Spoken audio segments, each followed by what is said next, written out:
क्या आपको पता है कि ह्यूमंस भी एनिमल्स के कैटेगरी में आते हैं, पर हम दूसरे एनिमल्स से इतने ज्यादा सुपीरियर क्यों हैं? ऐसा इसलिए क्योंकि हमारे पास अकल है, हमारे पास ब्रेन है, जो कि दूसरे जानवरों के पास भी है, पर इतना नहीं है। तो अगर आप गूगल पर सर्च करेंगे how to make your brain powerful, तो रिजल्ट्स आएंगे exercise regularly, eat healthy foods, do meditation etcetera, जो कि बॉडी में सिर्फ एक हार्मोन को बढ़ाने का काम करती है, वो है टेस्टोस्टेरॉन। और टेस्टोस्टेरॉन को ब्रेन का फूड भी कहा गया है। देखो, हम ह्यूमंस का तेज दिमाग होने का कारण सिर्फ टेस्टोस्टेरॉन नहीं है, पर यह ब्रेन के एफिशिएंट होने का कारण जरूर है। यह हमारे ब्रेन को कैसे एक सुपर ब्रेन बनाता है और इसे कैसे बढ़ाना चाहिए, प्रोटेक्ट करनी चाहिए, इसके बारे में हम आगे बात करेंगे। लेकिन यह सिर्फ ब्रेन को ही नहीं, हमारे शरीर को भी ऊर्जावान बनाती है। तो आइए आज हम टेस्टोस्टेरोन की महत्व को समझें। प्रोफेसर्स के एक ग्रुप ने 243 मेल्स पे टेस्टोस्टेरोन का इफेक्ट चेक किया और पाया जिस ग्रुप को एक्सटर्नली टेस्टोस्टेरोन दिया गया वह फास्ट डिसीजन लेने में सक्षम हो गया। आप ये नोटिस जरूर किए होंगे कि जब आप योगा, वर्कआउट या प्राणायाम करते हैं तो आपकी ब्रेन की प्रोसेसिंग स्पीड बढ़ जाती है। आप चीज़ों को जल्दी एनालाइज कर पाते हैं, चीज़ों को याद रख पाते हैं और फिर आप में कॉन्फिडेंस आ जाती है। ब्रेन के पास कॉग्निटिव स्किल्स होती है जो हमें कोई नई चीज़ सीखने, एनालाइज करने, प्रॉब्लम सॉल्व करने और क्विक डिसीजन लेने में मदद करती है। और रिसर्च में यह पाया गया है कि टेस्टोस्टेरोन के बढ़ने से हमारी कॉग्निटिव स्किल्स भी इम्प्रूव होती है। एक एंटरप्रेन्योर को और क्या चाहिए कि वो एक अच्छा प्रॉब्लम सॉल्वर हो, क्विक डिसीजन ले सके और क्विक लर्नर हो। तो यह सब को इम्प्रूव करने में टेस्टोस्टेरोन आपकी मदद करेगी। आपने यह देखा होगा कि जो बूढ़े हो जाते हैं वो चीज़ों को अच्छे से समझ नहीं पाते। ऐसा इसलिए क्योंकि जैसे जैसे हम बूढ़े होते हैं हमारी बॉडी में टेस्टोस्टेरोन लेवल कम होती जाती है। आपने ये नोटिस किया होगा, वर्कआउट के बाद हमें बहुत अच्छा फील होता है, कॉन्फिडेंट एंड रिलैक्स्ड, क्योंकि ये करने से हमारी बॉडी में यह हार्मोन बढ़ती है और इसका इफेक्ट देखने को मिलता है। एक रिसर्च में जब डिप्रेस्ड लोगों को टेस्टोस्टेरोन हार्मोन इंजेक्ट किया गया तो वे डिप्रेशन से बाहर आ गए। इसका मतलब यह डिप्रेशन को खत्म करने में भी सक्षम है। देखो, एंटरप्रेन्योरशिप में फेलियर आते ही आते हैं, तो अगर यह हार्मोन की क्वांटिटी आपकी बॉडी में ज़्यादा रहेगी तो आप डिप्रेस्ड फील नहीं करेंगे। इसको बढ़ाने के तरीके तो बहुत सारे हैं, पर नेचुरली बिना किसी साइड इफेक्ट के कैसे बढ़ाया जाए यह हम आगे जानेंगे। क्या आपके साथ कभी ऐसा हुआ है कि आप चीज़ों को याद नहीं रख पाते, छोटी छोटी चीज़ें भूल जाते हो और आप अपनी ज़िंदगी में शायद शब्द का ज़्यादा उपयोग करने लगे हो? लोग आपसे कुछ भी पूछते हो तो आप जवाब तो देते हो पर शायद शब्द जोड़ देते हो। जैसे कोई आपसे पूछा कल खाने में क्या खाया था, तो आप बोलते हो शायद गोभी की सब्जी। परसों आप 3 बजे कहाँ थे? मार्केट गया हुआ था, शायद। साइंटिफिक लैंग्वेज में इस तरह के आंसर्स को ब्रेन फॉग बोला जाता है।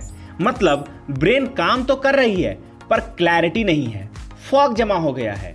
जिस तरह से फॉग हमारे इन्वायरमेंट की विजिबिलिटी को खत्म कर देती है, उसी तरह से ब्रेन फॉग हमारे सोचने की क्लैरिटी को खत्म कर देती है। रिसर्चर्स में यह सामने आया है कि जिनके बॉडी में टेस्टोस्टेरोन की मात्रा कम है वो ब्रेन फॉग का शिकार हो जाते हैं। उन्हें ठीक से कोई चीज़ याद नहीं रहती, वो नए जगह पर जाएंगे, रास्ता भूल जाएंगे, कहीं पे अपना सामान रखे होंगे, भूल जाएंगे। देखो, कभी कभी ऐसा होता है कि हम भूल जाते हैं, इसका मतलब यह नहीं कि टेस्टोस्टेरोन की कमी है, लेकिन अगर यह बार बार हो रहा है तो फिर आपको वो करनी चाहिए जो टेस्टोस्टेरोन को बढ़ाने में मददगार है। आपको पता है अल्जाइमर्स के डिजीज में क्या होता है? ब्रेन के न्यूरॉन्स डैमेज होने लगते हैं, जिसके कारण से मेमोरी लॉस की शिकायत बढ़ जाती है। रिसेंट स्टडी से यह पता चला है कि टेस्टोस्टेरोन न्यूरॉन्स को प्रोटेक्ट करती है और डैमेज नहीं होने देती, जिससे कि अल्जाइमर्स डिजीज होने की संभावना ना के बराबर हो जाती है। अगर आप कोई नए शहर जाते हैं और ट्रैवल के दौरान नए रास्ते मिलते हैं, इवेंट्स होती है जिसे हम याद रखते हैं, तो यह हम स्पैटियल मेमोरी की वजह से कर पाते हैं। तो आमतौर पर देखा गया है कि पुरुषों में महिलाओं के कंपैरिजन में अधिक स्पैटियल मेमोरी होती है क्योंकि उनका टेस्टोस्टेरोन लेवल हाई होता है। अब आइए इस ग्राफ को देखते हैं। आप यहाँ देख सकते हैं जैसे जैसे हम 30 ईयर्स तक होते हैं हमारी टेस्टोस्टेरोन की मात्रा बढ़ती रहती है और 30 के बाद यह लेवल कुछ कुछ घटती जाती है। जैसे कि यह 30 साल तक बढ़ती है, उसी तरह से हमारी कॉग्निटिव स्किल्स जैसे problem solving skills, decision making skills बढ़ती जाती है और 30 साल के बाद टेस्टोस्टेरोन लेवल कम होते जाता है तो हमारी कॉग्निटिव स्किल्स और स्पैटियल मेमोरी भी घटती जाती है। How testosterone affects your physical strength.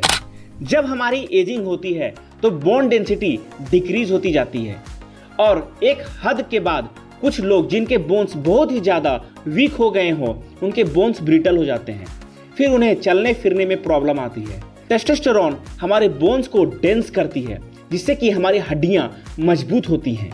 ये एथलीट्स के एथलेटिक परफॉर्मेंस को बढ़ाती है जिससे उन्हें काफ़ी ज़्यादा मदद मिलती है किसी भी कंपटीशन को जीतने में।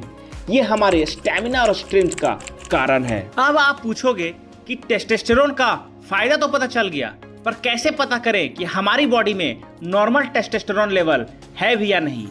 तो आप अपना ब्लड टेस्ट करवा सकते हो और रिपोर्ट आएगी तो जान लेना। पर अगर आप लेबोरेटरी के चक्कर नहीं काटना चाहते तो बॉडी के इन सिम्टम्स पे ध्यान दीजिए। आप हमेशा थके थके रहने लगोगे और कोई भी कॉम्प्लेक्स काम करने का दिल नहीं करेगा। एकाग्रता की कमी होने से कभी भी फोकस्ड होकर काम नहीं कर पाएंगे और ना ही पढ़ पाएंगे। और भी कारण जैसे चेस्ट और पेट पर फैट जमा हो जाना, मसल स्ट्रेंथ डिक्रीज हो जाना, रात के बजाय दिन को नींद आना, मोटिवेशन डिक्रीज हो जाना आदि। और ये एक बहुत बड़ी मीथ है कि टेस्टोस्टेरोन सिर्फ मेल्स में ही पाया जाता है या फीमेल्स में भी पाया जाता है और उनके भी सिम्टम्स लगभग वही हैं जो मेल्स के होते हैं। लेकिन फीमेल्स में नॉर्मल टेस्टोस्टेरोन का लेवल पुरुषों के कंपैरिजन में काफी कम होता है। Ways to increase testosterone. Medical science की दुनिया में इसका सॉल्यूशन है टेस्टोस्टेरोन रिप्लेसमेंट थेरेपी। जब बॉडी में इनफ टेस्टोस्टेरोन नहीं होते हैं तो जाहिर सी बात है हेल्थ इश्यूज आएंगे ही आएंगे। तो डॉक्टर्स एक्सटर्नली ये हार्मोन हमारी बॉडी में इंजेक्ट करते हैं। घबराओ मत, टेस्टोस्टेरोन बढ़ाने के इससे ज़्यादा इजी तरीका मैं आगे बताऊंगा। पहले इस थेरेपी को समझते हैं। तो यह कुछ इस तरह से होता है। पहला है इंजेक्शंस।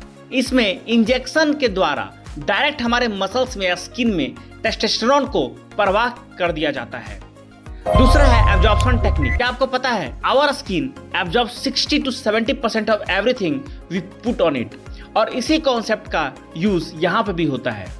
जेल्स और क्रीम्स जिसमें टेस्टोस्टेरोन होते हैं वो स्किन पे लगाया जाता है, जैसे कि हाथ पे, पेट पे एक्सेट्रा, जिससे कि हमारी बॉडी ये हार्मोन एब्जॉर्ब कर लेती है। Testosterone pellets. इसमें टेस्टोस्टेरोन के पैलेट्स स्किन में इम्प्लांट कर दिया जाता है। उसके बाद धीरे धीरे हमारी बॉडी टेस्टोस्टेरोन को सोख लेती है। ओरल टैबलेट्स, सीधा टैबलेट निकल जाओ, इजी पीजी, बट सावधान, इससे लीवर डैमेज होने का खतरा है। चलो अब हम आते हैं आयुर्वेदा पर। इसमें हार्मोन को एक्सटर्नली इंजेक्ट नहीं किया जाता, पर ये बॉडी में टेस्टोस्टेरोन बनाने में हेल्प करती है। पहला है डू वेट लिफ्टिंग एक्सरसाइज। जब आप रेजिस्टेंस ट्रेनिंग करते हो तो आपकी टेस्टोस्टेरोन लेवल बढ़ जाती है। एक रिसर्च के अनुसार जब हम रेजिस्टेंस ट्रेनिंग करते हैं तो इसके वजह से हमारी बॉडी में 37% तक टेस्टोस्टेरोन का लेवल बढ़ जाता है। दूसरा है मेडिटेशन एंड प्राणायाम। जब हम स्ट्रेस्ड होते हैं तो उस स्थिति में टेस्टोस्टेरोन का लेवल कम हो जाता है और मेडिटेशन स्ट्रेस को कम करने में काफ़ी मदद करती है, जिससे कि यह हार्मोन हमारे बॉडी में बढ़ जाती है। तीसरा है योगा। योगासना जैसे सूर्य नमस्कार भी इसके लेवल को बढ़ाते हैं। Herbs like ashwagandha and shilajit, पर इसको डॉक्टर्स की सलाह से ही लेनी चाहिए या हर्ब्स आपको कोई भी आयुर्वेदिक शॉप पे मिल जाएगी। आप ड्राई फ्रूट्स जैसे खजूर और बादाम भी ले सकते हैं। वॉलनट्स और रेजिन्स बहुत अच्छे ड्राई फ्रूट्स हैं इस हार्मोन को बढ़ाने के लिए। तो इन ड्राई फ्रूट्स को आज से ही थोड़ा थोड़ा अपने डाइट में शामिल कीजिए, योगा और मेडिटेशन कीजिए और कुछ ही हफ्तों के अंदर अपने आप में पॉजिटिव चेंज लाइए। अगर आपको यह जानकारी अच्छी लगी तो चैनल को सब्सक्राइब जरूर करें।